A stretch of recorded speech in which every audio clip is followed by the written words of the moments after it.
అదే పోరాట పటిమ, అదే పంథ. జైలు నుంచి బయటకు రాగానే డ్రంక్ సైరన్ మోగించారు ఎమ్మెల్సీ కవిత.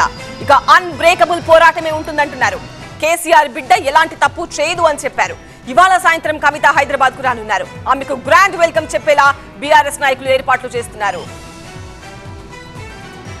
లిక్కర్ కేసులో అరెస్ట్ అయిన ఎమ్మెల్సీ కవిత తీహార్ జైలు నుంచి బెయిల్ పై విడుదలయ్యారు. దీంతో గులాబీ శ్రేణులు సంబరాలు జరుపుకుంటున్నాయి. ఆమె ఎప్పుడెప్పుడు హైదరాబాద్ చేరుకుంటారని వెయిట్ చేస్తున్నారు. 5.5 నెలల జైలు జీవితం తర్వాత ఈ రోజు హైదరాబాద్ కు రాబోతున్నారు ఎమ్మెల్సీ కవిత. వాళ్ళు ఢిల్లీలోని రౌస్ అవెన్యూ కోర్టులో విచారణకు హాజరుగానున్నారు. కోర్టు హియరింగ్స్ ముగియగానే హైదరాబాద్ కు బయలుదేరనున్నారు. 3 రోజులుగా ఢిల్లీలోనే ఉన్న కేటీఆర్ బీఆర్ఎస్ నేతలు ఢిల్లీలోనే కవితతో కలిసి ప్రెస్ మీట్ కూడా నిర్వహించనున్నారు. నిన్న బెయిల్ పై విడుదలైన సమయంలోనే తీవ్ర భావోద్వేగానికి లోనయ్యారు కవిత. జైలు గేట్ నుంచి బయటకు రాగానే కొడుకు, భర్త, అన్నను ఆత్మీయ ఆలింగనం చేసుకుని కన్నీళ్లు పెట్టుకున్నారు. బీఆర్ఎస్ నేతలు బాణసంచ కాల్చి డప్పులు మోగిస్తూ ఘన స్వాగతం పలికారు.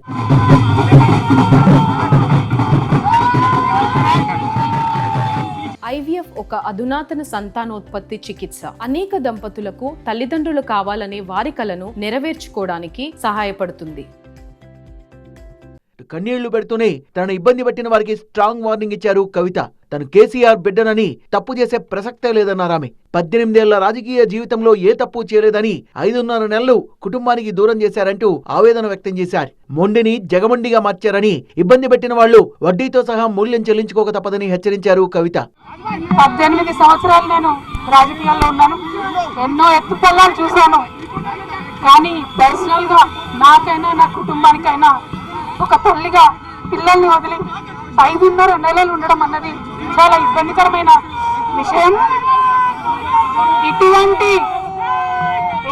ఇబ్బందులకు నన్ను నా కుటుంబాన్ని పాలు చేసిన వారికి తప్పకుండా వడ్డీ సమేతంగా చెల్లిస్తాం. సమయం వస్తుంది, తప్పకుండా చెల్లిస్తాం. జైలుకు వెళ్లే ముందు పిడికిలు బిగించి ఏ విధంగా జై తెలంగాణ నినాదాలు చేశారో, జైలు నుంచి బయటకు వచ్చాక కూడా పిడికిలు బిగించి న్యాయం గెలిచిందన్నారు. రాజకీయ కక్ష సాధింపులో భాగంగానే జైలుకు పంపారని, అయినా భయపడే ప్రసక్తే లేదన్నారు కవిత. తీహార్ జైలు నుంచి నేరుగా ఢిల్లీలోని బీఆర్ఎస్ కార్యాలయానికి వెళ్లారు. కేటీఆర్, హరీష్ తో పాటు పార్టీ నేతలకు స్వీట్లు పంచారు. అలాగే చాలాసేపు పార్టీ నాయకులందరితోనూ మాట్లాడారు. బీఆర్ఎస్ ఎమ్మెల్యేలు, నేతలంతా కవితకు ధైర్యం చెప్పారు. ఎన్ని ఇబ్బందులకు గురి చేసినా తగ్గేదే లేదన్నారు కవిత.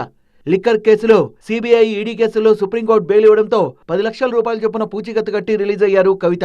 పాస్పోర్ట్ ను మేజిస్ట్రేట్ కు సబ్మిట్ చేయాలని చెప్పడంతో ఆ ప్రాసెస్ అంతా త్వరగా పూర్తి చేశారు పార్టీ నేతలు. 5.5 నెలల తర్వాత తమ నాయకుడి కూతురు తిరిగి రాష్ట్రానికి వస్తుండటంతో కవితకు స్వాగతం పలికేందుకు భారీ ఏర్పాట్లు చేస్తున్నారు బీఆర్ఎస్ నేతలు. ఇవాళ సాయంత్రం 5 గంటలకు కవిత హైదరాబాద్ చేరుకునే అవకాశం ఉంది.